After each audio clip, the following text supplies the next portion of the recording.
Riot police in the Ukrainian capital, Kiev, have forcefully dispersed hundreds of protesters, beating some with truncheons, witnesses say. Protest organizer Sergei Milnichenko said tear gas had also been used as police moved in at about 2:30 GMT. On Saturday, it followed fresh rallies against President Viktor Yanukovych's refusal to sign an EU association agreement. Unconfirmed reports said a number of people had been hurt. Police said they had decided to clear Independence Square after a number of incidents. Interfax Ukraine news agency reported it was not clear what incidents they were referring to. More than 1,000 people, most of them students, were in the square when police moved in. Activists said, "It was horrible. We were holding a peaceful demonstration and they attacked us," said protester Lada Tromada. "They threw us away like garbage." Witnesses said ambulances were on the scene and some demonstrators were seen bleeding from their heads and arms. One activist, opposition MP Andriy Shevchenko, tweeted that dozens of people had been hurt and at least 33 taken into police custody. Reuters news agency said the injured included one of its cameramen and a photographer,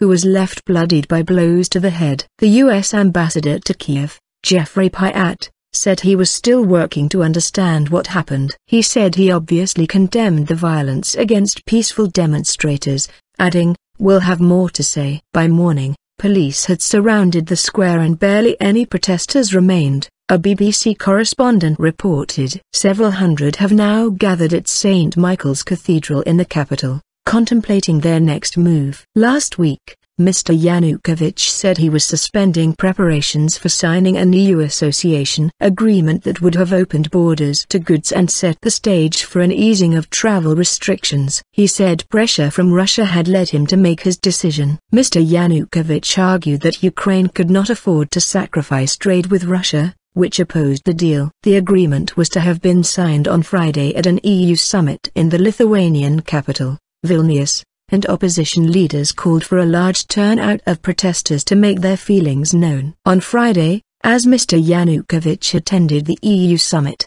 about 10,000 demonstrators took to Independence Square, carrying Ukrainian and EU flags and chanting "Ukraine is Europe." There was also a smaller rally involving some 3,000 supporters of Mr. Yanukovych a few hundred meters away in European Square. In Vilnius, EU leaders warned they would not tolerate Russian interference in the bloc's relations with former Soviet republics. The summit reached provisional accords with Georgia and Moldova. "The times of limited sovereignty are over in Europe," said European Commission President José Manuel Barroso. EU Council President Herman Van Rompuy said the parties had been really close to signing the association agreement in Vilnius, but added, "We need to overcome pressure from abroad. We are embarked on a long journey, helping Ukraine to become, as others, what we call now, new member states.